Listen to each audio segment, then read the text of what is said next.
I've probably known about and had more interactions with transsexuals than the average American, for whom it is very new. The reason for this is because I've done a tremendous amount of traveling and I spent a lot of time in Thailand. In fact, I met my wife in Thailand on one of my travels and ended up spending a couple of years there.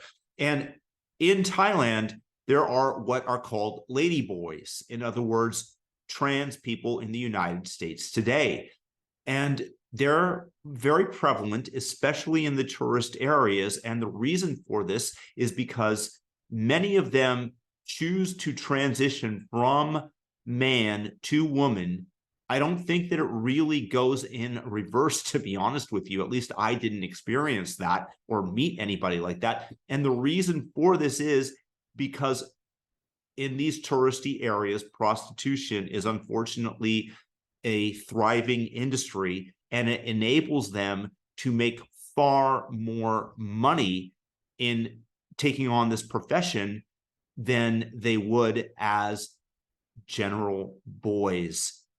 That's not to say that that's the reason that everybody transitions. Thailand is a much more feminine society than most societies, other than maybe Bali, that I've ever visited. They're very kind people. There's a lot of also fake smiles there.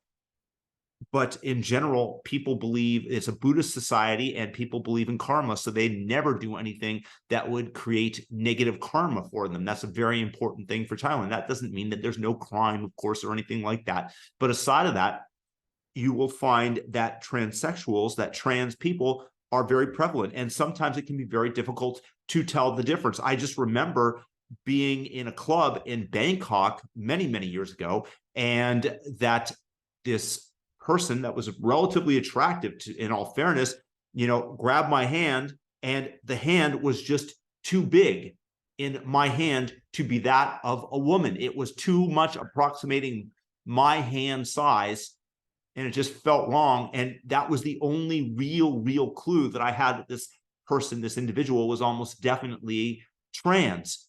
But the difference in Thailand is that they're going to be open about it. They're not going to be in your face about it. They're not going to be waving their stupid pride flag in front of you and demanding that you kneel before them because they are trans. They are the righteous ones. They're not going to be trying to confuse children into joining them either. It's not a cult like it is in America right now. And certainly the drug companies, the pharmaceutical companies, and the doctors that are performing these butchery surgeries, these butchers, let's just call them, have a vested financial interest in developing more patients for them to earn from. And what I find really sick in America is that they want insurance companies in Oregon, in other places, to pay for trans surgeries. There's a bill that passed in Oregon that demands that insurance companies pay for trans surgeries and that taxpayers fit the bill for youth coming from other states without telling their parents, and the public has to pay for it. I mean, how could this be anything but a grab from the medical industry that is going to benefit from performing these butcheries, if that's the word, versus what you get in Thailand, which is entirely self-funded? The government does not pay for you to have surgery in Thailand. And therefore, there's not a lot of reason for people to become upset at trans people in Thailand. They exist. Ladyboys is just a fact of life wherever you go. In Bangkok, in Chiang Mai, there are some. In Phuket, I'm sure that there are many. But it just is not the case that it's as in your face as here in America from everything that I see. There's no pride event. There's nobody throwing it in your face. Okay, maybe they have pride parades, but it's not a big deal if they do. It's just the nature of the beast.